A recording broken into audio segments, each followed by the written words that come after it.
people you have in your life, the people that you invest time with, spend time with, or God forbid, waste time with. And the interesting question about time is we only get a certain amount, yeah? So if I've only got 24 hours in a day, if I've only got 7 days in a week, if I've only got 365 days in a year, and I don't know how many years I've got, who will I invest time with versus why would I waste time with people? And here's a great question. How do we work out what that is? And the financial planners give us the best solution, I think, which is return on investment, ROI. So if I'm going to invest time, what will be the return on my investment? And it's a really important question I'm asking right now, because every day, and I'm sure you're dealing with exactly the same thing, people share with me that there are people in their life who are removing value from their life. They have people in their life who are rude, disrespectful, they gossip about them, they criticize them, they don't respect their point of view. And probably the biggest one at the moment is your right to have a point of view. Do you have people in your life right now who are treating you disrespectfully? Do you have opinions, convictions, beliefs, things that are important to you? And are the people in your life respectful of those? Now, there's a lot of things in the world that you may disagree with that I might disagree with. And there's a whole heap of them. There's religion, and there's political persuasion, and there's how people eat and how people exercise or don't exercise. What medical interactions people choose to put into their life, whether people smoke or don't smoke, whether they drink or don't drink, whether they're vegan, vegetarian or carnivore, whether they're good parents or bad parents. There's so many opinions in the world right now, and it seems that if you have an opinion, you're putting yourself up to the world to be criticised. And of course, if you're putting stuff out on social media and you've got an opinion, and there's going to be people that disagree with you, but that's not who I'm talking about. I'm asking this question: the people that are in your inner circle, the people that you invest time with, what is the return on your investment? And my good friend Albert Einstein put it beautifully. Now, I never met him, of course, but I like to associate with people who are really smart, and he's considered one of the smartest people to ever have lived, arguably. And he put it quite harshly. Albert suggested that there was 3 kinds of people in the world: losers, average people, and geniuses. And the losers, as he put it, not my definition, his, are people who criticize, pull people down, talk about other people. They waste their time making the world a worse place, I would put it. Now, that's not his words, they're mine. But if you're criticizing and gossiping and saying nasty and negative things about people, is it possible that you're not adding any value to the world? The second group of people are the average people who talk about what's going on in their life. And I'm sure you've had these conversations, which are, how are you? What have you been doing? Nothing much. How was your weekend? What did you do last night? How was your holiday? How was your Easter? How was your Christmas? And it's just an average conversation. If you've ever had those kind of conversations, you know, the really boring ones straight after Christmas or straight after Easter, where people go, how was your Christmas? Good. How was yours? Good. And no one's really interested. He suggests, Albert, that the third kind of people, the geniuses, or the people that are adding value to the world, are the people who always talk about the future, how to make things better, how to make the world a better place. So we're always talking about what can we do differently, what can we do better, how can we add value to the world. Problem solving, optimism, solution finding. If there's a big challenge in the world, what can we do to make that challenge better, or make it go away, or make sure it never comes back again? And it's probably a great place to start when you're talking about investing time. When you invest time with people, let's start with yourself. When you invest time with you, what are you doing inside your own brain? Are you criticizing, gossiping, talking negatively, talking nasty about yourself or about other people? And I ask that question because obviously we don't want people to be nasty to us, and we don't want people to be disrespectful or mean. But how would they know any different if we're not respectful of ourselves? If you say nasty things about yourself, or you're disrespectful to yourself, or I'll give you an interesting, just a simple example. If somebody gives you a compliment and you say, oh, no, not really. So somebody says, oh, you're beautiful, and you go, oh, no, I'm not. Or somebody says, you look great today, and you go, oh, no, this is just a daggy old clothes I'm wearing. Or you're really smart, and you say, oh, no, I'm dumb, really. First of all, if somebody gives you their opinion and you automatically disagree with them, could that be disrespectful to their opinion? So whether or not you think you're beautiful, if somebody else says that you're beautiful, could it be their opinion and for you to disagree with them would be disrespectful? I use another example of that, which is a little bit more controversial and confrontational. A lot of people share with me that they don't get compliments, or their partner doesn't tell them that they're beautiful, that they love them, or they look nice today, or say nice things to them. But here's a great question. If your partner says to you, you look beautiful today, and you say, oh, no, I don't, you don't know what you're talking about, why would your partner give you another compliment? You've disagreed with their opinion. How many times do you talk to somebody who disagrees with you every single time and you want to keep talking to them? So there's two parts to that. If somebody gives you their compliment, their praise, how about just say thank you and appreciate it? But ultimately, why would people praise you or appreciate you if you don't praise and appreciate yourself? So how do you talk to yourself? And I always use this interesting example again. If there was somebody in your life that you really care about, that you respect, that you love, and you haven't seen them for a really long time, for example, and they're coming to visit you, what would you do? So you haven't seen them for 6 months, 12 months, and you love them. They're a really important part of your life. So finally you're going to get to see them. Is it possible that perhaps you might tidy the house, or you might cook a nice meal, or book a great restaurant? You might get your hair cut, buy some new clothes. You might put some effort into your appearance because they haven't seen you for a while, so you want to make sure that you make a good impression. If that person knocked on your door or walked into your home or met you at a restaurant, and the first thing you said to them was, oh, you look really fat, you look really old, you look terrible, what have you been doing to yourself? I can't believe you've let yourself go. First of all, would you ever speak to somebody that you care about like that? And I would imagine no. How would they feel if you spoke to them that way? But I'm using that example for a very specific reason. How often do you talk to yourself that way? How often do we make a mistake and we call ourselves an idiot, or I'm so stupid for doing that, or why am I such a crazy, dumb person for doing such a stupid, silly thing? We're talking to ourselves negatively. We're being disrespectful of ourselves. It's a great question to ask. If I make a mistake, couldn't that be an awesome thing? Because if I make a mistake, I can learn from it. Wow, I've really screwed up here, but look what I've learned from it and how I can grow from it and get better from it, rather than talking negatively to ourselves. If we're disrespectful of ourselves, so if we're not healthy, fit and strong, if we have a lousy, stinking, rotten job, if we have negative people in our lives, if we're talking negatively about other people, why would other people respect us? Why would other people treat us beautifully? So there's my first question.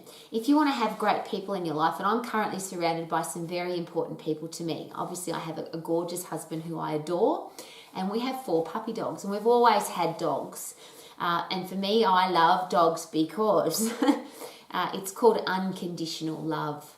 My puppy dogs, whether I'm smelly or tired or dirty or happy or sad or stressed or not, they just love me. And I wonder how many of those people we have in our life, and should we have more of those kind of people in our life? A different question. Why would you have people in your life who are disrespectful of you, who are rude to you, who are nasty to you, who gossip about you, who pull you down? Why would you put those kind of people into your life? Reverse question. Is there any return on your investment, or are you wasting your investment money, time, energy, passion?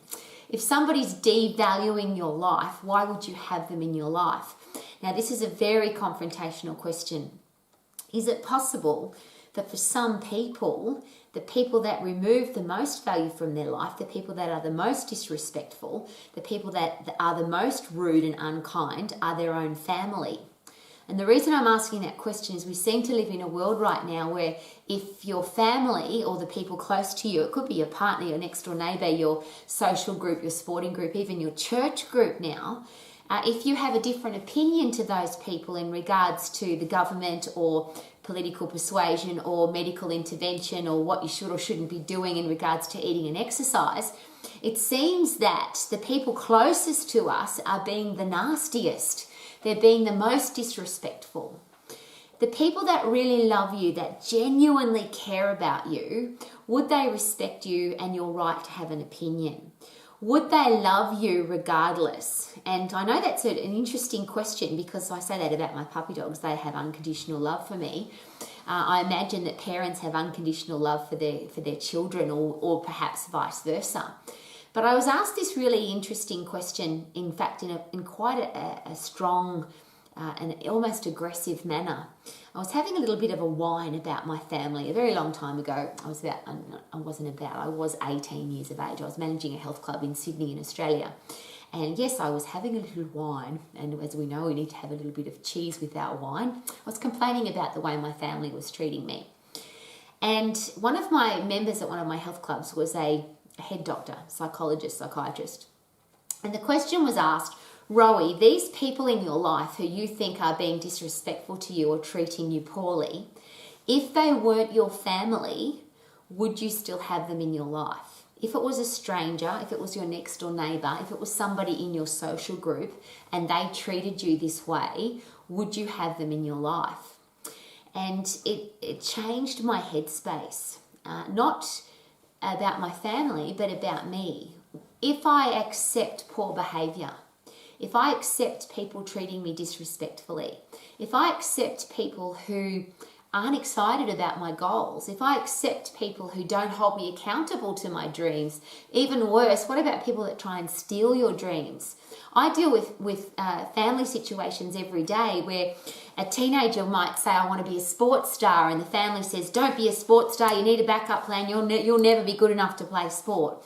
Or I want to be a musician. No, you'll never be good enough to make money from being a musician. You have to have a backup plan and go and do some boring university course. I'm just sharing examples of, if I have a dream, if I have a passion, if I'm excited about something, wouldn't I want to invest time with people who want to help me achieve that goal, achieve that dream? It's interesting that if you invest time, get a return on your investment, the big part there. If you invest time with people who are doing what they're passionate about, they have a career or business that they love, they're playing a sport that they love, they're a rock star, they're a musician, they're an artist, they're doing something that they really love to do, I think you'll find that they not only want you to be successful, but they're excited to help you to become successful. The best sports people in the world know that if they don't have any competition, they can't get better. The best musicians in the world know that if they want to get better and better and better at what they do, they have to have other people to compete with.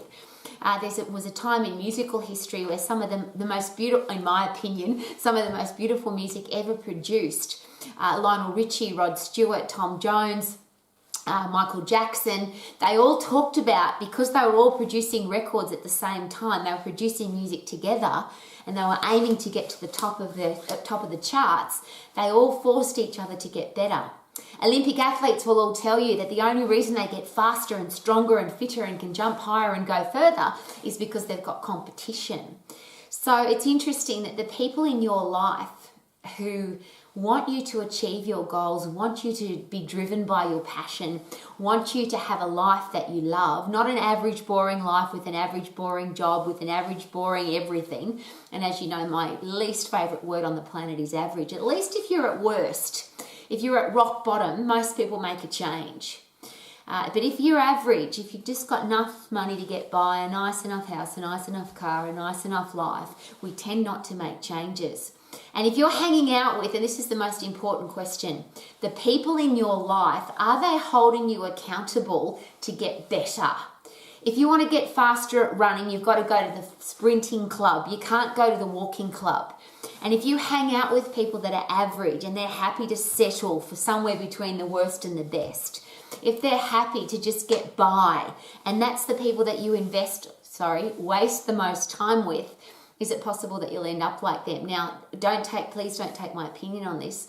The behavioural scientists, the experts on how humans react and respond to situations, all talk about circle of influence. I'm sure you've heard of it. It's been suggested that the people that we invest, spend, or waste the most time with will have the most effect on our lives. And it's suggested that if you have a look at at least the five people that you spend, invest, or waste the most time with, that's what your life's going to look like. And I'll just, again, give you a very simple example. I lived in Belgium for a couple of years, managing a health club, Belgium in Europe. And I was living in this fantastic fun house. I was only 21, 22 years of age. So it was really nice to live with a whole bunch of people. It was interesting though, we all spoke English. We lived in Belgium, which is a small country surrounded by all different languages. But there was two of us that were from Australia.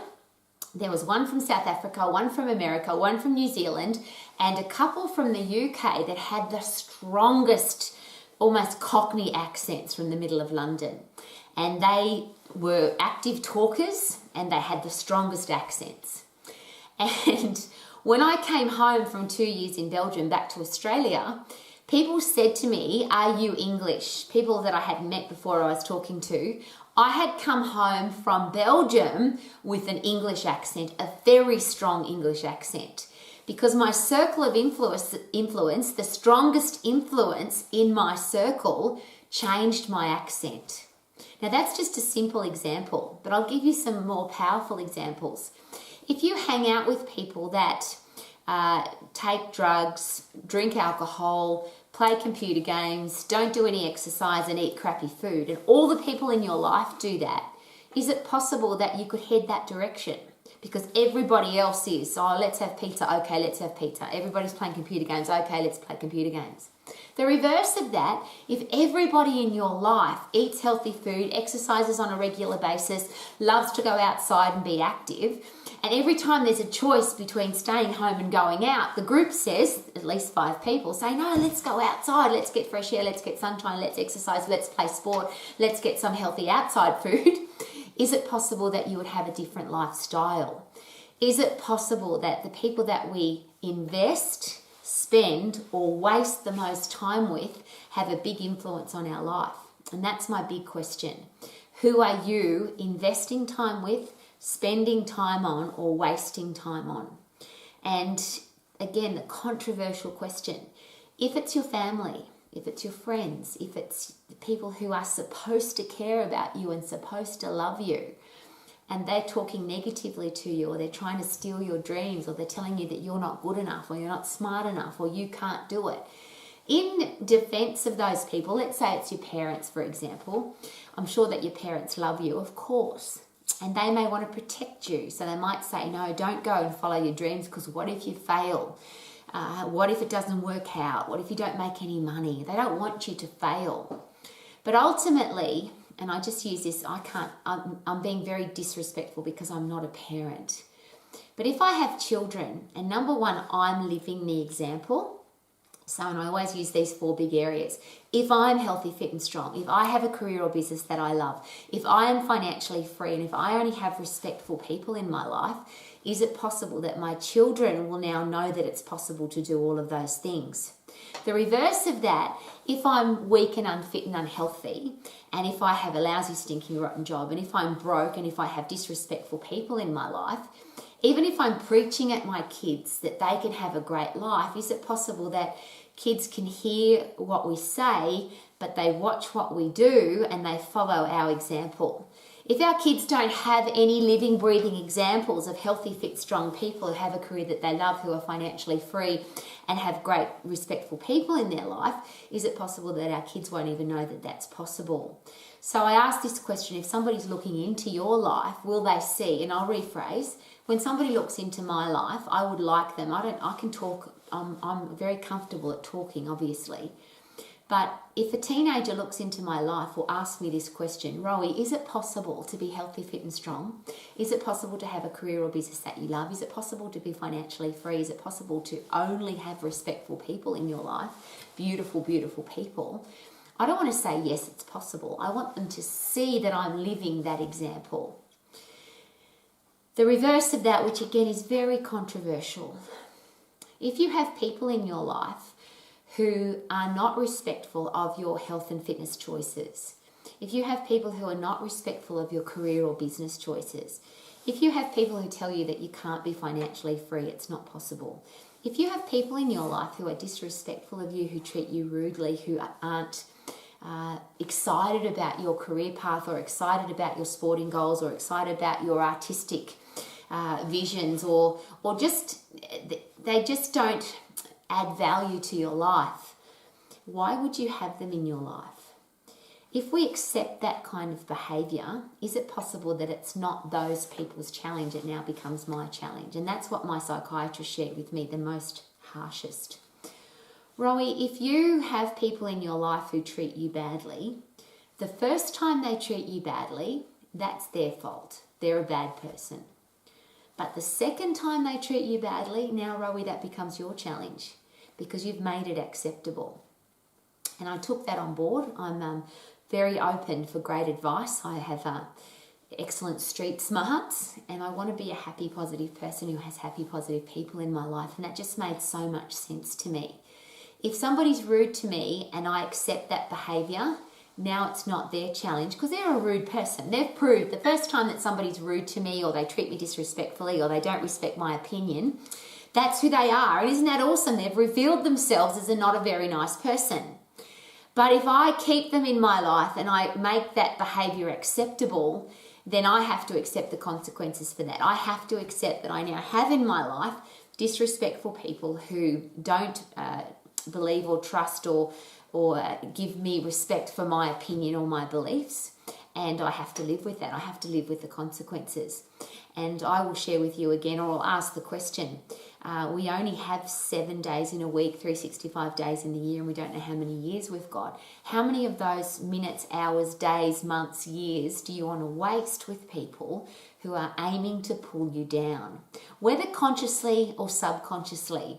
Whether they do it because they love you or not. And I always have this great example, was given to me by the business philosopher James Rowe. He said, if somebody puts strychnine, poison, in your coffee, you're going to die. If you get poisoned, you're going to die.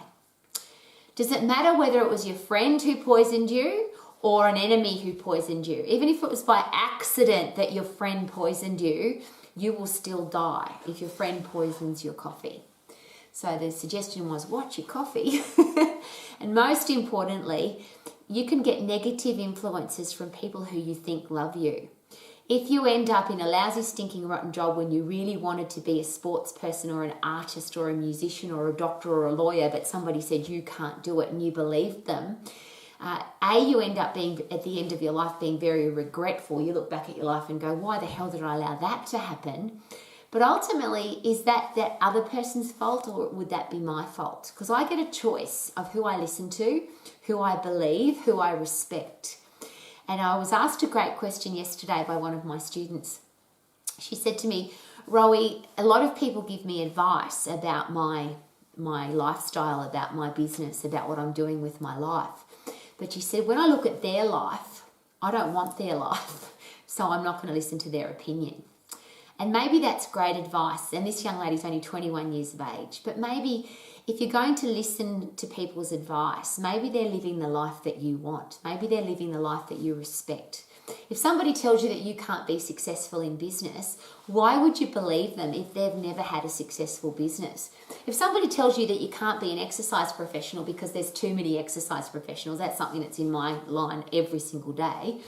Somebody shares that with me. I always ask, that person that gave you that advice, have they ever been an exercise professional? If somebody tells you that you're not good enough, are they good enough? If somebody tells you that you can't be a musician or a rock star, have they ever been? And my next question is always, even if you're not talented, even if you can't sing, even if you don't have what people think are the important traits to being a rock star, how many rock stars do we know that can't sing? And I ask that question all the time because we know them. There's plenty of people that are superstars, megastars, celebrities, and they aren't the best sports people, they aren't the best musicians, they aren't the best singers, they aren't even the smartest people. There are people who've become doctors and lawyers who didn't get the best mark at school. They just did what they were passionate about, and because they're passionate about it, they have become successful. But there are some people, I understand, and I deal with this every day. There are some people that regardless of what their family or their friends or their social influence says they can't do, they go and do it anyway. It's almost like when somebody says, I can't do it, it becomes a driving force. And I'll use that as an example. Somebody said to me in the same year, exactly the same year, Rowie, you're too big to run marathon. You're just too big and bulky. You'll never be able to run a marathon. In exactly the same year, somebody said to me, Rowie, you're too small to compete in bodybuilding. There's no way that you'll ever be able to get on stage in bodybuilding because you're just too small. So I did both in the same year. I ran my first marathon and I competed in my first bodybuilding competition. Interestingly, it was my first and last bodybuilding competition, which I won, by the way, but there's another story. And I've since done 21 marathons. And I'm sharing that with you because sometimes the driving force is the people that say that you can't do it. Because I looked at the people that told me that I couldn't do it, and I didn't want their life. I didn't want their experience. I didn't want their negative attitude. So I took on board their negativity, turned it into positivity as a driving force to help me achieve my goal. The reverse of that, and sadly, every day I deal with so many people who they were told, you're too tall, too short, too fat, too skinny, too old, too young, too inexperienced, too much experience, you don't have enough money, you'll never be able to chase your dream, you'll never be able to achieve your dream. They believe that stupid nonsense, and they end up at the end of their life, or 10, 20, 30 years along the track, being really regretful because they listened to somebody's ridiculous statement that said you can't do it. Doesn't matter what you think you can't do. It's true. If you think you can't do it, you can't. If you believe that you can, and the question that you ask is this, how can I? Is it possible that you'll find a way? Now, wouldn't it be nice to have the support of your family and your friends and your social group and all the people in your life? Wouldn't that be awesome? But what if you don't have it? What if the people in your life are negative and nasty and disrespectful and they gossip about you and they criticize you and they tell you that you can't do it? Are you going to believe them? Why? Do you want their life? Take advice from the people who you respect, but respect them for the right reasons. They've done the things that you want to do, or they believe in you. If somebody is disrespectful of your opinion, if they're disrespectful of your passion, if they're disrespectful of the way you want to live your life, why would you accept that into your life? Is it possible that if we accept disrespectful, rude, negative people, that A, will be wasting our time, but if we accept that behavior, we will have to accept the consequences of having those kinds of people in our life? Here's an even better question. Would it be better to live your life on your own, respecting yourself and doing what you love, and have everybody hate you, or have everybody love you but you have a lousy, stinking, rotten job and you disrespect yourself? Now, that's a very personal question that ultimately, without cliche, at the end of the day, you have to look at yourself in the mirror. At the end of your life, you'll have to look back over your life and say, did I live my life the way that I can respect myself? And that's why I so passionately refuse to have negative people in my life. I love it when people are rude to me or negative to me or nasty to me, gossip about me, pull me down, criticize me, because now I know who they are. I now know that they're gossipers and criticizers and pulling people downers. But I also choose not to have them in my life. I love it when people reveal who they are. If people are beautiful, kind, respectful, and I have them in my life, I accept the consequences of that, which is having beautiful, kind, gorgeous people in my life. And as you can see, I'm surrounded by a furry, four-legged family who I absolutely adore because they have respect for me, they treat me beautifully, they listen when I talk, they don't tell me I can't do it, they are passionate about all of my achievements, and they love to hang out with me and do things with me rather than tell me that I can't do it. Now, I have a beautiful wish from my heart to yours that even if you don't have dogs or you don't have animals or you don't have people in your life that aren't that gorgeous, if you don't have close family, and this is very personal, I would rather have no family and no friends than disrespect myself. I would rather have no family and no friends than to lower my core values and my standards, which is probably the reason why I have so many animals in my life. I'm just asking that you have the people in your life who respect you, who treat you beautifully. They don't pull you down, they don't criticize you, and they're not negative about your passion and your dreams. Wouldn't it be awesome to invest time with people who give you a return on your investment? But my very last question is this. Are you a beautiful person that you would want to invest time with? Because it might be that the current people in your life are not respectful, kind, loving, hold you accountable. They might be negative, nasty people, and there might be a time where you need to be by yourself. If you don't like who you are, if you don't respect who you are, if you don't like being on your own, which means you can never be lonely, because if you love who you are, you can never be lonely. If you're not in that position, could it be really important to become the person that you want to be best friends with? There's a great question to ask. Would I want to be best friends with me? Am I in love with me? Would I want to have a relationship with me? Would I want to employ me? Would I want to play on the same sporting team as me? Would I want to go to the same church as me? Would I want to be my own next door neighbour? Because if I'm that person, if I love who I am, if I respect who I am, if I have core values and standards, and I always ask that question, what do you live for?